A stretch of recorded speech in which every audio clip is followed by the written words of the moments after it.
Do Chargers fans agree or disagree on everything? I think that this video is going to expose that. Hello, welcome to the next episode of NFLMike's Corner and the first segment here on the channel called Agree or Disagree. We're going to bring on panels of different fan bases, different groups within the NFL community from all over the internet to come on here and discuss their team, favorite players, positions, and any other topics that I can come up with. Our first one today is with the Bolt Bros and my friend Tony Tucker, host of the MJT Football Podcast. I'm going to be posing a variety of Chargers polarizing topics that are meant to torn us in half and make us argue with each other to try and figure out if we agree or disagree. But first, if you guys want to check out the Bolt Bros after the episode, I will put the links to their stuff in the description below. They have an all Chargers podcast, which is why I brought them on for the all Chargers episode of NFLMike's Corner and the MJT Football Podcast, where Tony Tucker is a co-host with myself and Joe Morley, will be in the description as well. Also, before we get into the conversation, if you're an NFL fan, one quick reminder to like the video, subscribe to the channel, turn on notifications. That's the way you can support my channel and get these videos out to more NFL fans like me and you. I'm on a mission to talk to every single NFL fan on the internet. So if you want to join me in any of these conversations about your team, please let me know, guys. Reach out to me. Find me on any social media platform and say, hey, Mike, I got a mic. I got a camera. Let's talk some ball. Let's get into the full conversation with the Bolt Bros. The first agree or disagree segment here on the NFL Mike Corner. The question is, do you agree or disagree? I'm joined with my Bolt cousins, Bolt brothers from another mother, Bolt step bros. It just depends on how far down the family tree you want to go. And my friend Tony Tucker, co-host of the MJT Football Podcast. We're all Chargers fans here, and we all just suffered an L.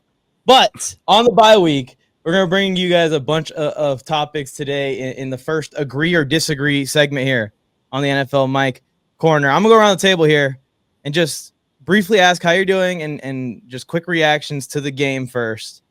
Andrew, please give these people something to be happy about, you know?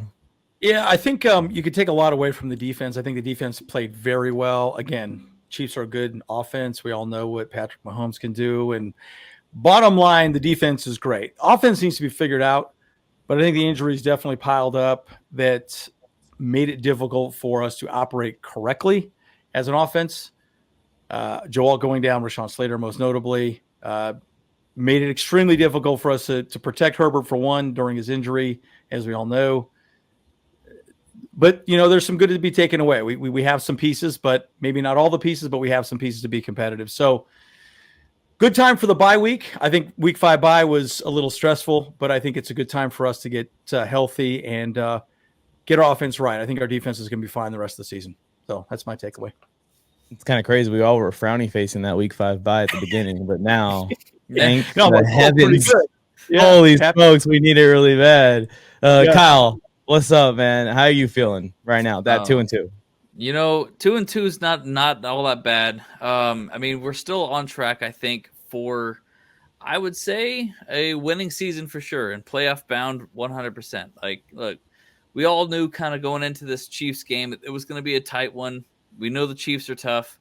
We know the Steelers even play tough too. So I wasn't thinking that we're going to sweep the Chiefs or, sweep the Steelers either, but I don't know, man. I'm very hopeful with what we got still going on the rest of the season, man. Same here. I mean, it's like a 2-2, could be better, could be worse type of situation here. Like, you're excited to be 2-2 for these reasons, but you also could be 3-1 for these reasons. Yeah. Tony, how are you feeling overall right now as a Chargers fan before we get into some of these hot button topics? I feel good. I feel optimistic about what I've seen on the field. It's one of those things where as fans, and I've been watching football for 30 plus years, been overly obsessed with the sport for probably the last 15. It's like you have to find ways to factor in the injury to Herbert, the new offense, and the fact that there's so many things coming together for the team to look this good and this competitive in all the games. I would say I'm optimistic. Like 2-2 was something that I thought was like a realistic start to the season. When they start 2-0, everybody gets way up here and they're like, oh man, we got a chance to be 4-0 at the bye. And it's like, slow down. We're playing good football teams coming up. So like, I'm right on track for everything. So I feel great. I'm in a good spot. I feel like I'm feeling similar levels of optimism, Tony, especially like removed from the KC game a few days and you're looking back at it, really evaluating what it was that killed the Chargers. Very fixable things, very within our control type of stuff. Things that the Chiefs kind of get lucky with and win games a lot, even against other opponents. And we talk about it over and over and over again, but it's like you could feel now that we kind of got them. That's the feeling I got when I left that game, more so than other games. In other games, I've left going, damn it, man. They're going to keep doing this. But for some reason, I just feel different about this one. I was in the stadium. The Chiefs fans were super arrogant after the fumble. Don't worry, we're just letting them stay in the game. Interception, fans are like, come on. Like, what are we doing? Don't worry, guys. We're okay. We're okay. Chargers are up 10-0 at halftime, like headed towards halftime.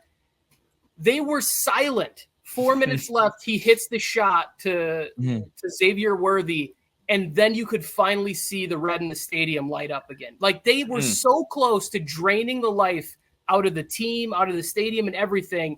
And it's like one explosive play. That's all it took. Like but they were slowly getting beat down. The fans, they were arguing on the sidelines. You could see like panic setting in. And then of course you have Mahomes, who's just going to do that kind of shit. And you got to find a way to combat it. But it was intense game. Yeah, for sure. And I feel like they, even at 3-0, like they have it in their head a little bit. You can watch football with your eyes and see some things. You know, even if your team's winning, there's some issues there, that there's some spots maybe they're a little bit weaker than usual, which we're going to talk about on this show, and we're going to agree or disagree on the Chiefs a little bit later. But here, I'm going to get us in here. Now we kind of gauge the temperature of how everyone's feeling. Let's really turn this up a little bit. Here's the first agree or disagree. So thumbs up if you guys agree, thumbs down if you guys disagree, and then we'll talk about it. The statement is, and by the way, I have, this does not mean that I agree with this. I'm also going to participate for everybody tuned in and on the screen right now. The Los Angeles Chargers will still finish this season with 10 wins or more. Agree or disagree? All agree. Pretty easy, right? I mean, it's looking good. When you look at what the defense is doing, it's something that a lot of teams have won 10 games without the players we have on offense, without the quarterback, without Jim Harbaugh on that side of the ball. But I'll let you go first on this one, Tony. 10 wins. You'd lock that in right now at 500 still. Yeah, if I was, so basically like gambling odds, right? If they said 9.5, you got to pick over under. I'm going to hit the over on this one, right? Like I don't like to look at the schedule and say this, they got that, they got whatever, because you can't really gauge injuries for our team or another team, right? So like, but I look at just the way they can play, they play and they compete, and the things that I think we'll talk about later, as far as like just getting cohesiveness within that side of the offense, like that side of the ball, it's going to just change so many things. So I feel very, very confident that 10 wins is an attainable goal. Kyle, anything to add? So yeah, 100%. I believe that we're gonna get 10 wins potentially. But I mean, I already made my bet against on MGM before the season even started. The over was 8.5. And I got my money down on it right there. You can see it. Yeah, He made that bet. I put $200 down on that. Yeah, man. So like, I'm all in. Like, there's nothing about this team that doesn't make me believe that we are going to be less than a winning season for sure. Like, I mean, hey, nine wins could still get us into the playoffs, but 10 probably will guarantee us into the playoffs for sure. So, I mean, hey, I want to win the division, but that's a little bit of a tougher hill to climb right there. So, but 10 wins is very possible. That's kind of a GM's worst nightmare right there. 9-8 and miss the playoffs. Yeah, 100%. Andrew, 10 wins. Lock it in. Yeah, I think so. Yeah, if I look at the schedule coming up, off the bye we play Broncos, then Cardinals. Bolt Bros will be there in Arizona. Nice. Saints, Browns, Titans looks good. Bengals are a disaster right now. Falcons are good. Ravens are good. Chiefs again. Buccaneers. Look, I think 10-7 is very doable. Again, do we have all the pieces that we need to be a championship caliber team? I think that's definitely debatable, but I think 10-7 is really doable, right? I think that was kind of the low end where I thought we'd be. We just got to get the offense clicking. They're not clicking yet. I mean, I think that's the bottom line. I think defense is clicking, offense is not clicking. So 10-7 is 100% doable. I'm with you.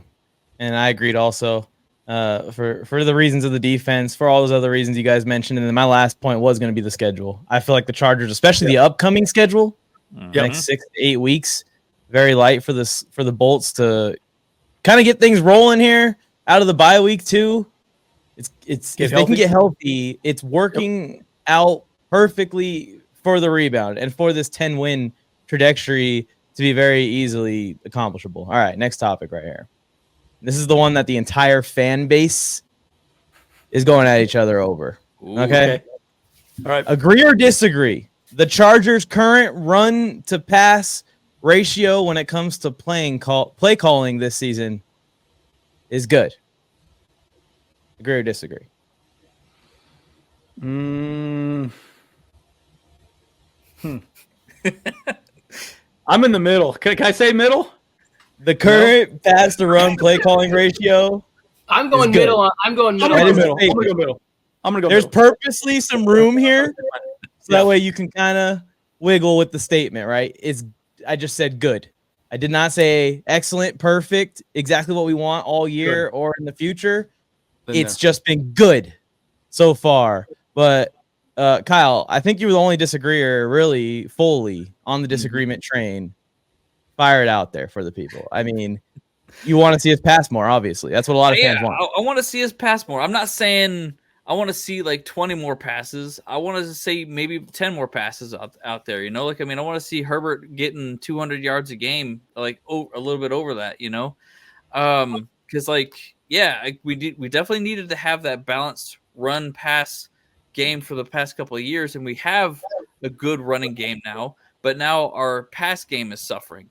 So I want to see a little bit more, throwing the ball out. We got one of the best arm talents in the league right now, and we know he can throw some darts, freaking straight up piss missiles whenever he wants down the field, and we haven't been doing it. And I want to see some more of that action going on. You know, I like the fact that we got a good running game and it's a respectable running game, but we need to get out there, get Justin Herbert the ball, let him throw it deep downfield, and get these targets open, So because now, realistically, they are not going to respect our pass game anymore because they know that we're not going to pass it as much. It's all about on the run game now. So I feel like we need to give Justin Herbert the ball a little bit more and not those opportunities.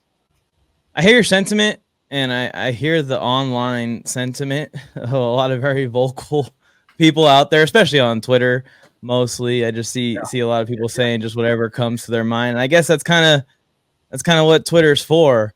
I think that it's been a good run to pass play calling ratio so far this season for a bunch of reasons. The main reason, obviously, is Justin Herbert's injury. And in a lot of these games, I feel like, especially the first two that we won, the Chargers don't get the run game going in those games at some point. I know in the Raiders game, it was in the second half. Panthers game, it was kind of all go from the beginning. Those games are going to be a lot closer too, just like the Chiefs and Steelers games were. And I think it's just a key when you have an injured quarterback to get the run game going for him to have some time later in the game to throw the ball when we need him to on third down or even in situations on play action on second down. That's the one thing, the most importantly, why I think that they're running the ball even more than maybe we expected. Yeah. I think the second thing why I think that it's been good is because it is lopsided right now, statistically, on paper, because we destroyed those first two teams. They just ran the ball way more than they would have in the second half of each of those games if they were close games, and we needed Herbert to make plays. The third thing is, our receivers, other than Ladd McConkey, are struggling to get a bunch of separation. Q1 is doing good when the play has been designed. It's been perfect. He's been getting wide open. But for the most part, when it's been man-to-man, go out there and beat your guy. We've been struggling other than Ladd. So you want to run the ball to force defenses to load the box, to help out with the weapons out wide as well. I mean, there's a bunch of things that have led to the Chargers rushing it as much as they have been. And of all the things, I think the biggest thing is just it's been super successful. The injury to the quarterback, and they haven't needed to unleash him completely yet. But I'll let you go next, Tony. That's kind of the three reasons why I agree with them running the ball as much as they have. But as long as they win, they can throw the ball 5 times. I don't give a crap. Yep. Yeah, and ultimately that's the real thing. So I was just trying to look up the stats because I don't go on social media. I do not engage with these people. Probably a good thing for your mental health. Yes, That's probably a good thing. It's a great thing for my mental health. If we really look at like the numbers and the situation, they passed more in the Raiders game, right? There was an equal number of passes in the Steelers game, and there were more passes this last weekend. The only game they ran the ball more was when they were blowing the team out, and they were still passing the ball. And I bet you if you asked a bunch of those angry fans, oh, now we're throwing the ball and we got Herbert a high ankle sprain when he was recovering from this and that and whatever. It's like, you can't make fans happy, right? So the only thing that's going to make because everybody last year was like, we don't have a run game. Now it's like, we have a run game. Why are we using the run game so much? My thing is this. It is going to take time to marry all of this stuff together. Herbert missed valuable reps those final 2 weeks. That's unfortunate for us. The first 2 weeks are like a couple of preseason games and a brand new offense with all new weapons. If Keenan was out here and the offense still looked like this, I think we could be worried. But he's figuring things out. Like, we have bonuses from QJ. So many fans bailed on this guy, and he looks like he's playing a lot better. Ladd McConkey is continuing to step up. Like, we're going to get back DJ Chark after the bye. He's going to be somebody that stretches the field. And really, optimistically, people, like, we want to have a more balanced, like, run-pass game because it's going to open up play action. We want this to look more like what Detroit did. Ask all these Chargers fans complaining last night.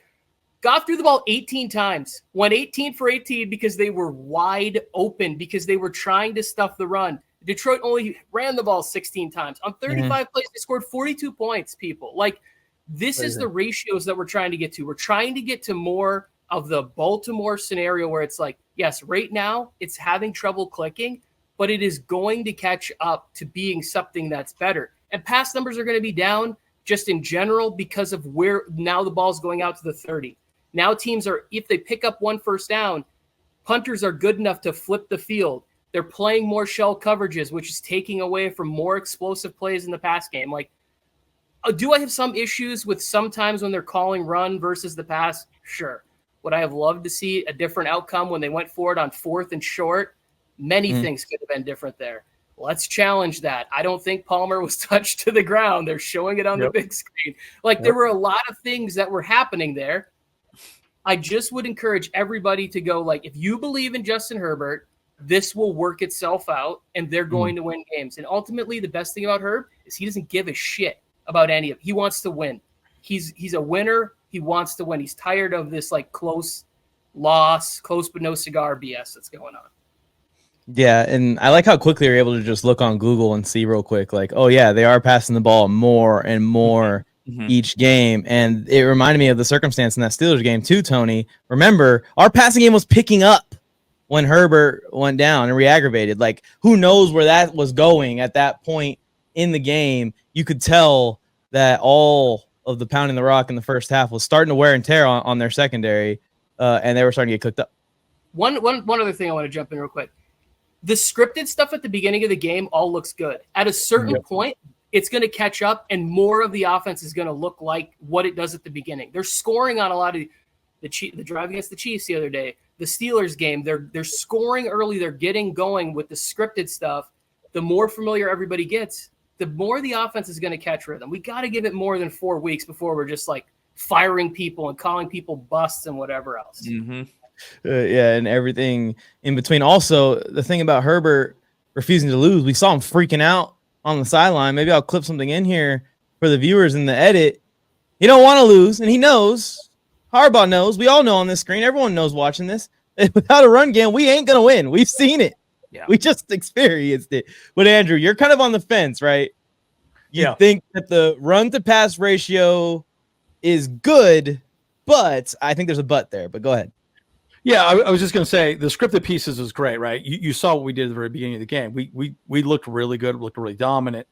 I think the concern I have with the offense is that we're not making in-game adjustments, right? Jesse Minter does a very good job on the defensive side of the ball, switching things up, right? I think Greg Roman, and part of the argument that he's had being the offensive coordinator when he was with the Ravens, is that he was too predictable, right? I started noticing at the second half, it was very much the same thing. Like he was running RPOs. We all know Herbert's not going to run because he's got a busted ankle. He's not going to run, right? So the RPO is just run the damn ball, run power instead of an RPO. So I get a little frustrated with some of his play calling in that regard. So that's why I'm a little bit on the fence. Having said that, the interesting thing about, if you look back at Jim Harbaugh's stats when he was at the Niners, he actually passed the ball more in the first half of every game because he wanted to get a lead. And then he ran the ball more the second half because he had a lead. And then he would just run the ball through. So it's a little hard to say the blend needs to be a certain way. I think it just depends on how the game is progressing. And if we have a lead or don't have a lead or we're chasing. Where I think we should improve, though, is spreading the ball out a little more, going a little more 11 personnel, doing a little bit more bunch sets, and just kind of going back to what Herbert has done in the past. It's not a bad thing to think, all right, let's just gun it for a while and let's just see what happens, with some of these wide receivers, get some of these guys open. If you look at some statistics with Herbert right now, Justin Herbert ranks 25th in the pass yards per game, 26 out of 26 quarterbacks that have started all 4 games this season. Week 1, 144. Week 2, 130. Week 3, 125. Week 4, 179. And you can make the argument, we got a damn Ferrari and we're putting, training wheels on them, right? So, yeah. But the other argument is, are the wide receivers getting open? Because he's holding the ball longer in the pocket than he has in the past. He's over 2.5 seconds per. I think it's like 2.79 seconds in the pocket. That's not what the NFL wants. So are they creating not separation, or is he not making good choices, or is the injury hurting him? So it's a mixture of a lot of things. That's why I was more in the middle, because I think it's a lot of problems across the board. Keenan Allen's gone. Like, that's a huge reason why the ball's getting out is 100%. Once he trusts Ladd like that, it's going to be way different. I really like what they've done in the screen game, which is an element of like getting. I think that started to show itself a little bit more, but like the time to pass is gonna go up until he develops the chemistry that he needs with these young guys. Yeah. And I think that's really why I wanted to just illustrate, because a lot of people are bagging on Justin, saying it's his fault, he sucks, he's horrible. It has nothing to do with Justin. The team around him has to be successful also. Mm-hmm. And think of it this way, guys. He lost his 2 highest rated tackles, right? They're tackles. They're his bookends. They're gone. And they had to just re-swizzle that line. And, man, he was running for his life with a busted ankle. Mm-hmm. The fact that he even did what he did, some of those passes, I was like, oh, my God, how did he even do that? Like, look. He sucks so much that he's able to roll left on one leg and throw opposite his body up the sideline in a mailbox window to a running back that's going to walk into the end zone for a game-winning touchdown. Oh, he drops it. That was incredible.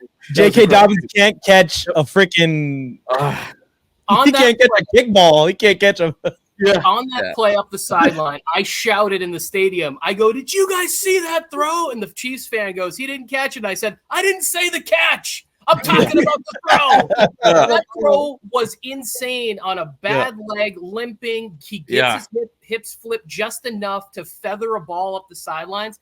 I think J.K. Dobbins he has good hands. We're not talking Christian McCaffrey or Eckler level, but like he could have caught that. I think he knows he should have caught it. That ball was a gem. Oh. That throw to McConkey, holy shit! I was going to say that too. Yep. He does it just week after week after week. So if you have any doubt in Justin Herbert, just open your eyes. Maybe. Sometimes I question if people are actually watching the same thing I'm watching at times with what they say, but also I just think. And even I'm guilty of it. A lot of people just want to say stuff for attention. And I'm guilty of it. Guilty as charged. Gavel comes down. Take him away. All right, we're gonna go kind of fast on these because they're all kind of the same topic, but just different positions. Okay, so agree or disagree? The Los Angeles Chargers currently have their wide receiver 1 on the roster, cornerback 1 on the roster, an edge rusher 1 on the roster. We're gonna go one at a time though. Wide receiver 1 on the roster. Agree or disagree? Franchise for the franchise future? No. Oh. Cornerback 1. Cornerback 1. Corner. And edge rusher 1. Oh yeah. All right. Yeah. All right. Did we all just agree there on all 3? Yeah. No, we disagreed on. Yeah, we disagree on the first 2. Yeah. First 2. Okay, so who thinks that we do have our wide receiver 1 on the roster? I do. Kind of. I'm a kind of. I don't. Yeah, I don't either. Yep. Okay. Kyle, go ahead. I'll let you go first here. Look, man. I'm guessing you're saying Lad McConkey, right? Nope. I'm not saying like McConkey. Like I'm backing my horse like with freaking Quentin Johnston, man. I think he has all the potential to be our wide receiver 1 and to be our franchise wide receiver, but he's got obviously some development that he still needs to do, but I think he can be the guy. I believe him. I'm backing him. I know, honestly, a lot of people are like still bagging on him from the year 1 and stuff. But look, man, he has the potential there. We've seen it now. He's getting his confidence up. We've talked to Larry Miller about that a lot, and he just said all he needed to have is his confidence to be boosted, and he will be great. But he just needs that confidence, and he's getting it this year. Every single touchdown has been to him. It seems like, well, obviously there's some to Lad, whatever that, but he's been getting a lot more touchdowns. He's getting a lot more play. He's feeling it now. I feel like as time goes on, we will see him actually shine forth, and I believe he's the guy. So that's kind of my opinion on the wide receiver. I'd share that belief, man, because I'm rooting for him with that same kind of belief. But Tony, you're kind of in the middle here. So here's the thing. It's like a, what is it, Voltron, or with our powers combined, we are Captain Planet shit. That's what it is. We're in a situation where we need multiple guys to form what is wide receiver 1, because depending on the situation, Quentin can be a very good receiver. If Quentin could be a guy that's 1,200 yards and 8+ touchdowns a year, Lad is the guy where it's like, we need you to be moving the chains. We need that. They both have the ability for explosive plays.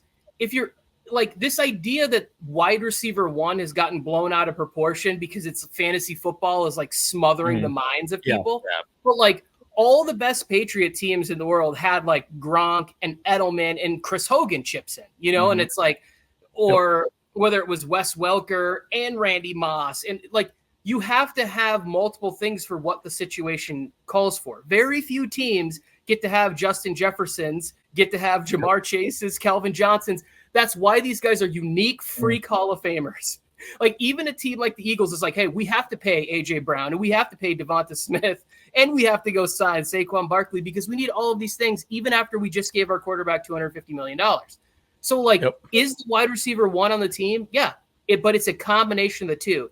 And by the end of the year, these two guys are going to break out. We need Palmer to stay healthy enough to be able to work double moves down the field or fill in on some of these shorter slot, find the zone plays.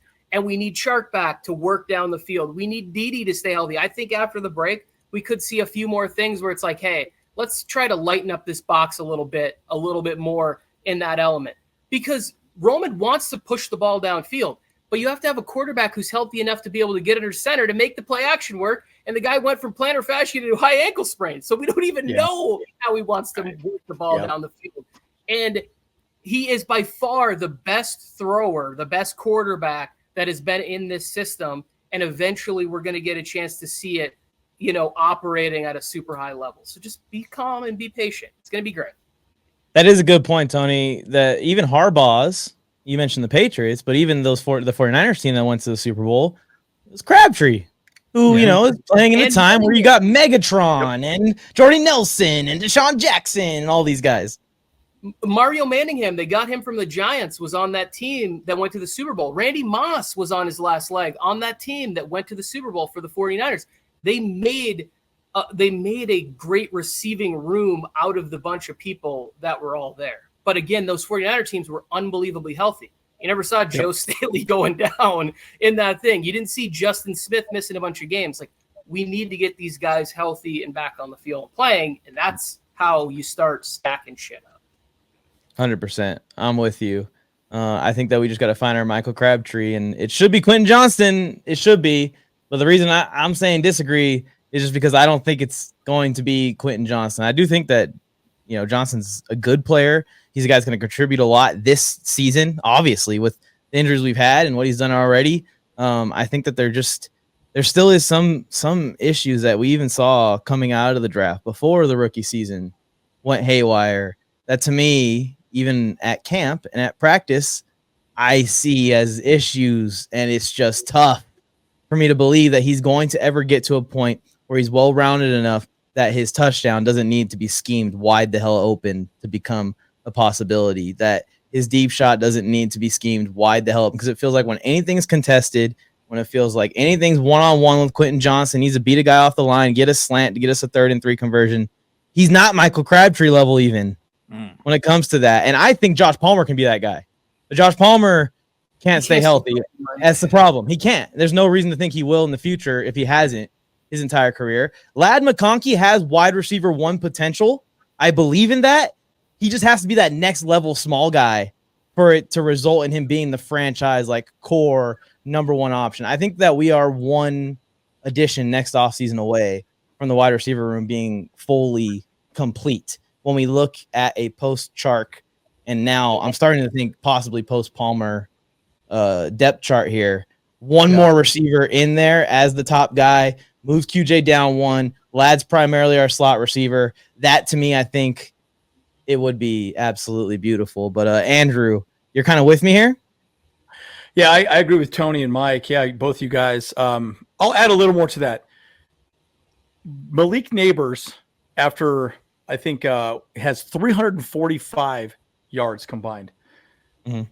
Total for the Chargers wide receiver room is only 293, right? So, and that's the wide receiver room. And so you can make an argument that, yeah, we don't have a wide receiver 1. Now, do we need a wide receiver 1? I don't think we do in this offense, right? You've said it perfectly that the Niners did not have a wide receiver. I mean, they had Crabtree, he was okay. But this offense is built on methodically moving the ball down the field, leaning on the run game. And then if you need to throw the ball, you throw the ball. But that's where having good wide receivers is a good thing.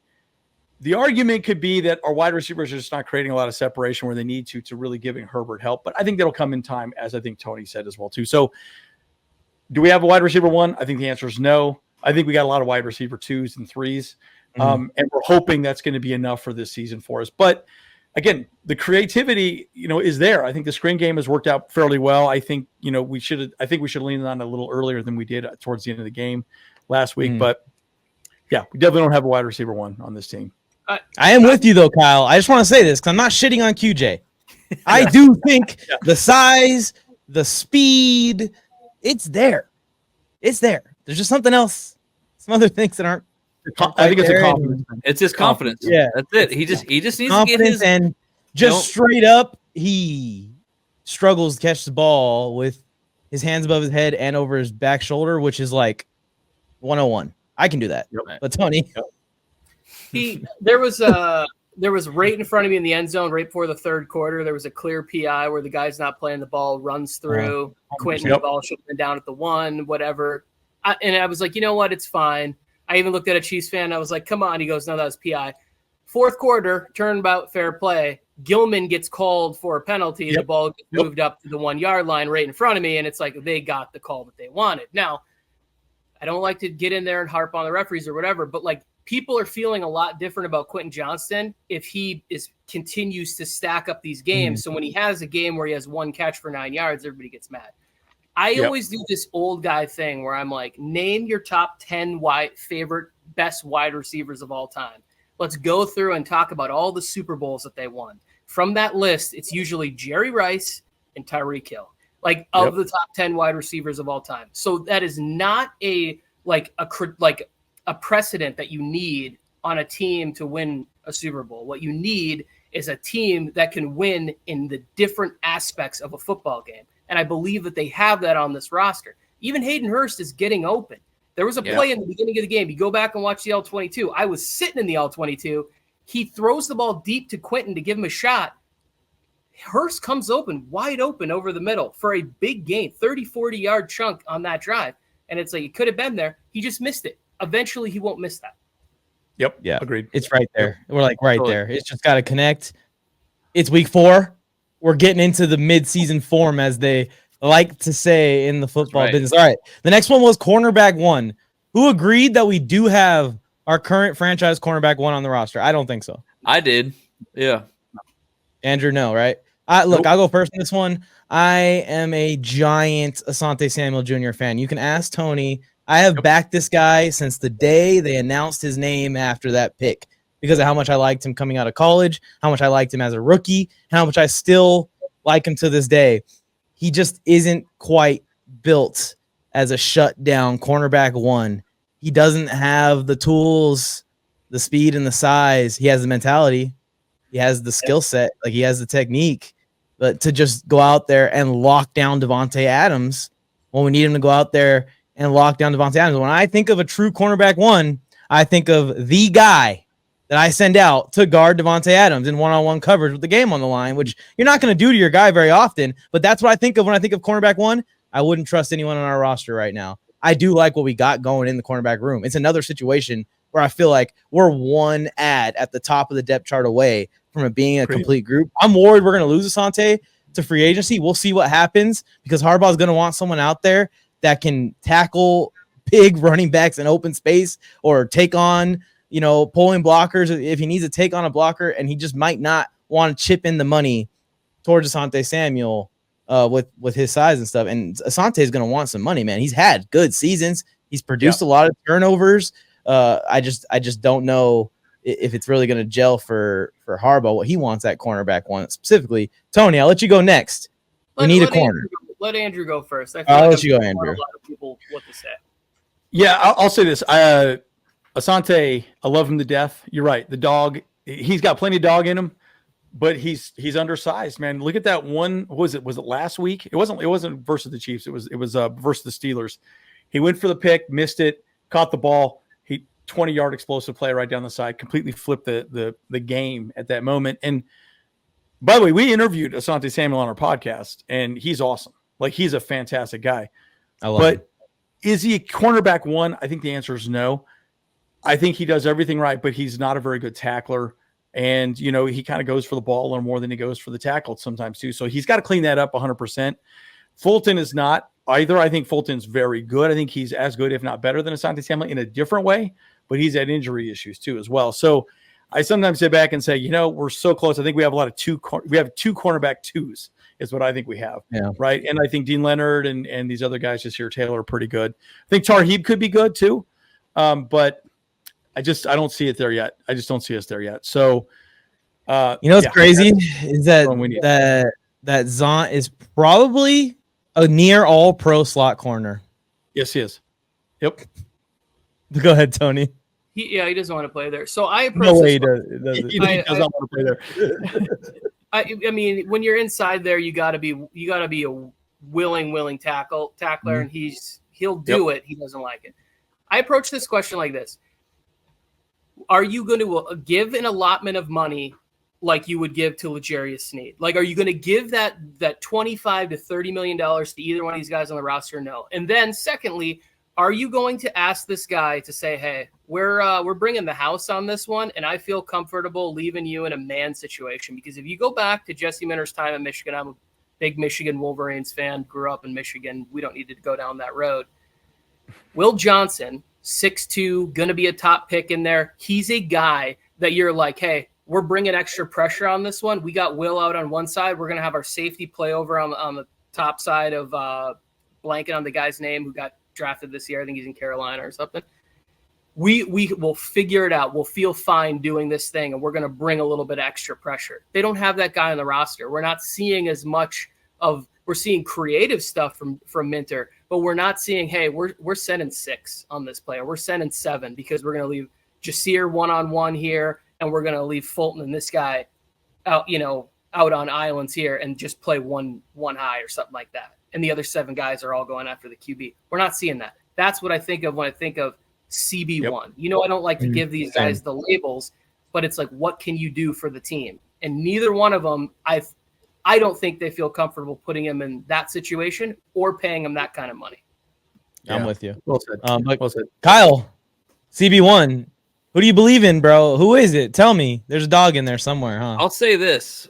I think you guys are misunderstanding the question.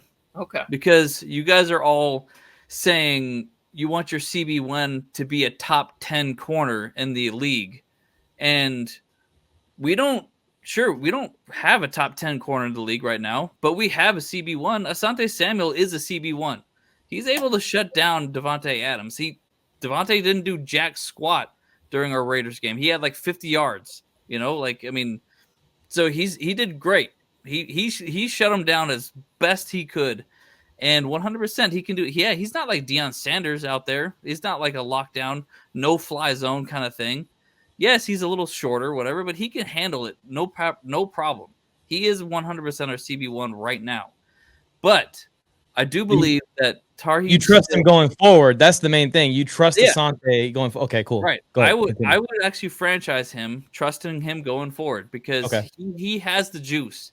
You might be onto something though with the franchise thing there. One more year, that might be something. Yeah. Because here's the thing too: is I think back to the Jacksonville game and the playoff game.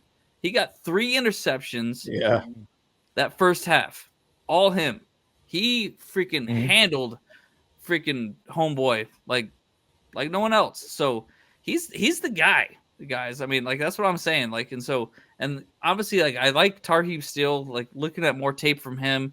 Looking at Cam Hart, I actually liked Cam Hart going before the playoffs, before they even drafted him. So they have potential to be the other side of the wing too. There, So I'm just saying, guys, is you got to understand, a CB1 does not have to be a top 10, top 5 all-pro cornerback 100% of the time. And so he's out there, and he's ready for it, and he's able to do it, I believe. So you would give him $25 million? You would sign him to one of these big deals, one of these $20 million plus Again, contracts? that's a top 10 quarterback deal. Yeah. We're not he's not a top 10 cornerback. The thing is like with the recent corner for the Falcons just got signed, AJ Terrell. I feel like he's on a similar conversation with him, and Terrell just got paid 25. That's mind-boggling to me off of a guy that there's no offense to AJ Terrell. I think he's a solid corner in this league, a starter for sure. Like you're saying, Kyle, he's a starting corner. Yes. But when we talk about the top 20 corners in the league, he's nowhere near, in my opinion, and he's getting paid as the highest paid corner in the league. I think Asante is in that range, and for that reason, that's why I'm thumbs down in this, because I don't want them to pay him $25 million by any means, and that's why you might be onto something. Maybe he's the franchise tag guy. Yeah, it cost you a shit ton of money for that one season, but who knows what happens that one season? Maybe the price drops and you can get a better contract the next season. I also look at it as, can you immediately replace Asante Samuel Jr. in next year's draft? Right. Yep. That's a big question too. And when it comes to salaries, or pick up somebody in free agency too, right? Off waivers, free agency. You probably could. He's not and it's hard to find corner too, to give some credit. That's one of the hardest positions to find right now in the league. All right, let's keep this moving. So we're running out of time. Edge rusher 1 is on the team right now. I think so. I think it's Thule. Pretty confident that Thule is the future of our pass rushing unit. With Khalil Mack and Joey Bosa fizzling out here over the next couple of years, I think Khalil Mack will retire with the Chargers. That's something I predicted a few years ago when we were talking about potentially what's going on with his contract and Joey Bosa's contract going forward. So I think once we are removed from Mack, Thule's stepping into their number 1 guy. I assume if Bosa keeps getting hurt, he's going to be out of here by that time frame as well. Anything to add, Andrew? I'll let you go first here to the pass rush here. Thule is our future pass rusher, our future franchise pass rusher. I would. I'll add one little thing about Asante, just so you know. He's ranked 35th in targets allowed and 33rd in receptions allowed right now. So he's considered kind of like in that range you're talking about, pretty much. A very, very middle of the pack cornerback. Now, again, anyways, to my point is that he's good, not great, right? But you know, and that's the difference, you know. So it's PFF scores, right? But you know, I'm not a huge fan of PFF, but it is interesting looking at those numbers. As far as Thule's concerned, Thule is the future. The good thing about Thule is that he's done a great job of learning from Mac, Bosa, and now Bud, right? We got Bud for another year. Mac will probably retire a Charger, I think 100%. But Bosa, who knows what's going to happen with him? I mean, if we could just keep these 4 guys on the field, good God, we're that good, right? You know, but Thule's absolutely the guy. The cool thing about him, too, is he can also play defensive line, and he plays edge, right? So he's up and down the line a lot. So there's a lot of versatility there. So he's 100% our edge one for sure. Yeah. And when I think of edge one, I'm thinking of the 5-tool guy. He can stop the run. Yep. He can rush the pass at similar levels. And I feel Thule's already pretty much there. He's going to get better as he goes. Yeah, he's had 0 injuries also. I think he played, you know, I don't think he's had a single injury, which is incredible. You're like, oh my God. And his engine is nuts. Tony, I'm going to pass it to you here to continue to applaud our great Samoan edge rusher. He sets the edge. He can chase down plays on the backside, and he, like they said, he gets pressure on the outside, in the interior. He's a Harbaugh guy, right? Like that's something that he looks for. The play style that he has. If you go back and look at any of the guys who played on the D line that are at Michigan that are currently in the league now, he fits that mold perfectly. I also liked what I saw from Brash.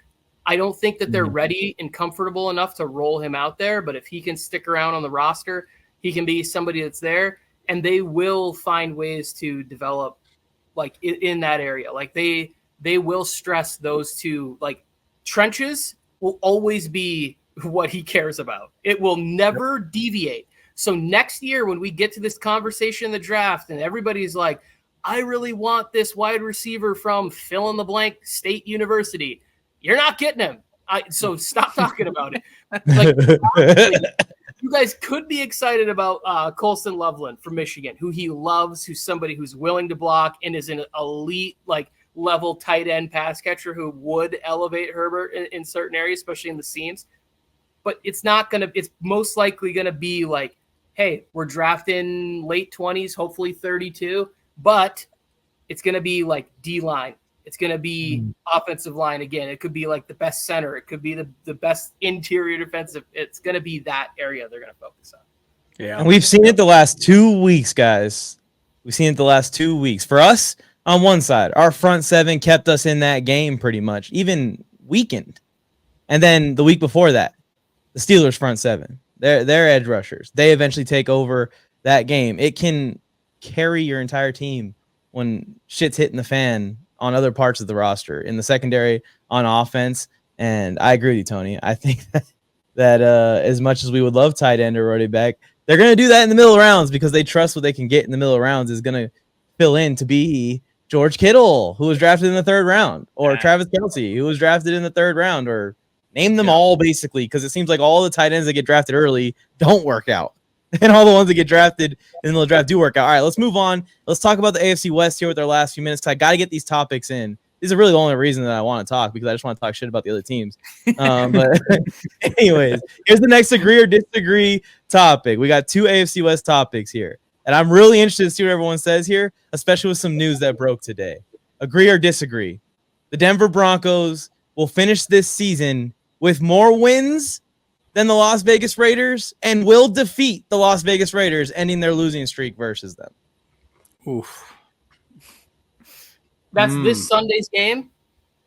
I believe so. They will. Oh boy. In the games in Denver, I'm not sure. they're going to beat the Raiders. Yes. And you think that they'll finish the season with more wins than the Raiders? No. I'm both. I have them both at like 7-8 wins. Which team is better, the Denver Broncos or the Las Vegas Raiders right now, Tony? I think that the Broncos are ascending as to where the Raiders are somehow descending. Like and this is what we've talked about in our podcast a lot. Like if ownership, head coach, and quarterback are not all in place and on the same page, it's like you have to have that like strong front office. There's not something going right in that area there. The head coach is liking tweets about or whatever you guys are on, like about, hey, good, let's get him out of here. And then you still don't have the quarterback situation figured out. So it's like now you got to go into the draft and you look at the QBs in this draft. There are some guys that show promise. You know, you can never 100% tell. But now you're starting back over from zero, where at least the Broncos have Bo Nix, who's showing signs of improvement, who's showing that he can handle this, whatever you think his ceiling is or not.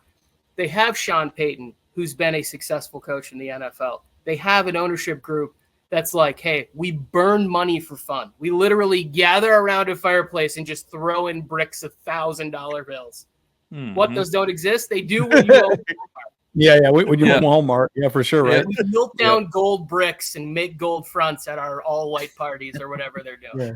Exactly. They make Broncos jewelry out of the gold that they burn. Kyle, you're on it, right? Broncos over Raiders. I also am taking Broncos over Raiders with what's going on right now. I've never seen a team, by the way, come off of a big win that they really needed to kind of like keep their season on the right track and say, all right, let's trade one of our best players. But anyways, go ahead, Kyle. Crosby. Right. That's crazy. Right? Yeah. Without Crosby on the field, they still won. And they're like, let's not try and get some good headlines out there, and let's not try and salvage this season. Let's just trade our But go ahead, Kyle. I mean, I ain't gonna lie. I mean, both the Raiders and the Broncos are definitely a dumpster fire. Like, and they've been dumpster fires for a while now. So, but like, I do feel like this year, with how the things are going with the Raiders are going to be 100% the last in the division. Like, yeah, I can't see them winning many more games. Maybe at most 4 games, and I think the Broncos could be potentially 8-8 or 8-9 this year. So I think that's kind of how I can see this season going, because like obviously the Broncos, they still got a lot of missing pieces that they need to make happen and they need to work around. But you're right, though. I mean, they got great ownership. They got a pretty decent coach. They got a new quarterback that's actually trying to make things work, and he's starting to get his legs underneath him. I just think that the Broncos have a much better situation going on and moving forward. I think the Raiders think so too. They wouldn't be doing what they're doing right now. I think that it's not even a joke. I actually think, in reflection, you would not, even if Davante Adams is saying, send me out, you wouldn't send him out if you think you have a chance at all. Right. So they're reflecting, they're self-reflecting a lot right now, and they're saying, hey, let's get some of these young guys some work, which isn't a bad thing, honestly. Isn't a terrible thing when you have Gardner Minshew at quarterback and you know you stand no chance. They're trying to get some of these, they're trying to get the culture kind of kick-started, because when you have guys like Davante in there, it's not like Davante's fault that he demands immediate success when you traded for him and told him that you're going to give him immediate success. What were you going to say, Tony? Max Crosby's the one lifting up the quarterback in the Ravens game. It wasn't Davante Adams going over and saying, hey, come on, lock in. We still got this. Like, I got you, you got me. We're going to go out here. We're going to get this done. The defensive guy is the leader of the team. And I think that's what they're trying to rid themselves of, because they have to go. The only way the Raiders can win right now is 100% buy-in belief of everybody thinking that people can play above where they're actually kind of at their skill level. Like, because the offensive line has got troubles getting bullied, and they can't figure out the run game exactly, and the coordinator's off his game. It's just like they have to be like hyping each other up, and Adams isn't in that world, so you got to go, because that's the only way that you can do. You can't afford to be, negative or whatever, and no teams can afford that, especially not that team. Yeah. Even Raiders fans are tired of Adams kind of like just roller coastering and threatening the team up and down all season. Like, week to week at the presser, there is something from Adams, win or lose, that just is unnecessary for him to say, that he's saying intentionally to stir the pot even more, and then wants to be the guy to put his hands up and say, I don't stir the pot. I just show up to work and do my job every day. When we all watched you stir the pot for 2 years, bro. But Andrew, go ahead. What's your thoughts on this? Broncos over Raiders still? Yeah, I would say Broncos over Raiders now, but it's a, as I like to say on our podcast, nuts hairs difference, right? Now, the reason why I would say that, right, I think they're equally bad in different ways, right, or equally good in different ways, right? I think, defensively they're good. If Davante Adams stays on the Raiders, I think it's just it's a coin flip, right? But if they do trade him away, which it looks like it's going to happen, then it would definitely be the Broncos over the Raiders. The thing is, you could probably trade Davante Adams right now, get a second and maybe a fourth or a fifth or something like that, right? That's an awesome haul for whoever gets him, or for the Raiders, I should say. Mm-hmm. But the reality is, I think both teams are still in a bit of a feeling themselves out type of moment, right? And again, it's still going to always boil down to injuries. But again, I would just say Broncos over Raiders, especially with Davante Adams acting like a little biatch. Well, I think they hurt his value. Yeah. I think they might have messed up a little bit. They should have done this in the offseason. Yep. Because teams would have paid more when they can bring him in. They can get him at practice all offseason. They can start to get things gelling. You don't have all this drama leading up to a trade request. Like, I feel like they hurt his value, and that second round pick might have been possible in the offseason, but now it's a fourth round pick. That's what I think. Telesco's not taking that yet. He's not taking that. He just won't take it. He'll just keep Davante.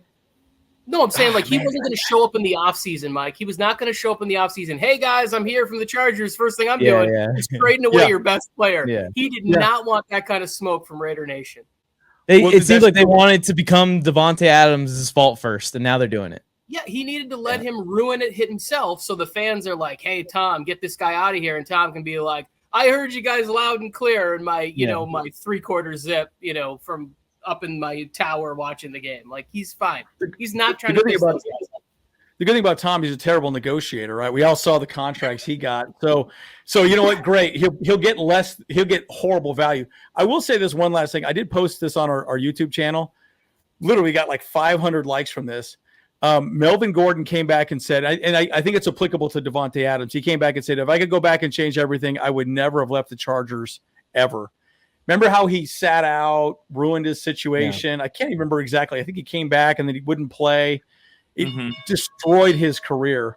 And his career, and somehow I think he dodged the bullet there too. But exactly. but I kind of feel like it's the same type of situation. He's looking like a baby, and it's like I promise you the Chargers would not I think it's even right? Andrew, not to cut you off. I think it's even more so similar to the Keenan Allen situation. That's what I think. Well, that's quite true. Yep. Yeah, like where the Chargers don't want to trade Keenan Allen, but it's almost like if Keenan's not willing to take a pay cut, he's not willing to buy in. Davante Adams isn't willing to buy in, take less targets per game, isn't willing to play with Gardner Minshew. Get out of here. Basically what you said, Tony. So, but this is the issue, is because you have to have 100%, like, everybody's falling in line. This is why the Chargers got so lucky with getting Harbaugh when they did, because everybody, down to the people who clean the fields in the facility or whatever, are all on the same level of management. Like, the Raiders don't have that right now. It's like, is the owner making the decision? Is it Tom? Is it the coach? Is it whoever it is? And they're all just trying to figure it out. And really what they just need is somebody to come in at the top and say, this is how we're doing stuff. You think Ortiz gave a shit about, Mike on the mic, whose favorite player is Keenan Allen, who, has loved this kid since he was a little boy? He didn't give two shits about you. He's like, I'm trying to build a competitive roster in year one, and who wants to play ball with us? If you don't, that's fine. We're going to get you to somewhere where you can continue to thrive.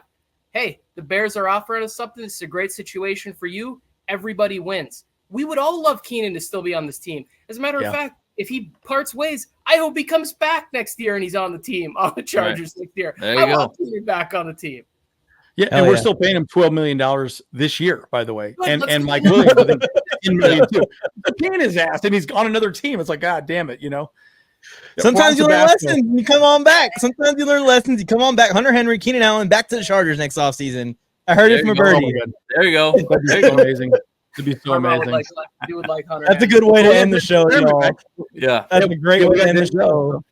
With some manifestation and some maybe come back. Just send it out there. Good vibes. Thank you guys so much for coming on. to the first segment here, the agree or disagree on NFL Mike's Corner. Shout out to the Bolt Bros one more time. Kyle, Andrew, thank you guys so much for coming on. Kyle, you want to plug the podcast real quick one more time before we go? I said it at the beginning of the show, but if you guys didn't get it, make sure you go to the Bolt Bros podcast. Links in the description. If you're a Chargers fan, you'll love their channel. It literally is like a family get together on every episode. It is. Yeah, because we're real brothers. Yeah, that's right. That's right. Real brothers from we the are for same real mother. brothers. That's right. From the same mother.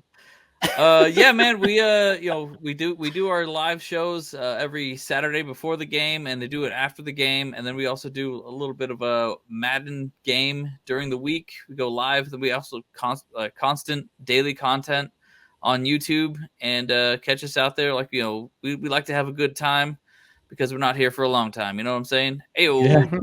That's how you gotta do it right there. And then my friend Tony Tucker hosts the MJT Football Podcast. We are bringing to you guys, Chargers fans that are watching this, some new merch. If you guys want it, Fit Down just launched. You see my Thorbert shirt in the back there. You see my Thorbert shirt hat on. We have a hard Bolt character as well. Tony's got his hoodie back there. Chargers fans, fifthdown.shop. Go and check that out. I'll put some overlays in here for you guys to check out. Tony, anything else to say to the Chargers fans that they can sit on for the bye week, to really just you're the king of optimism. So I need you to cheer these people up.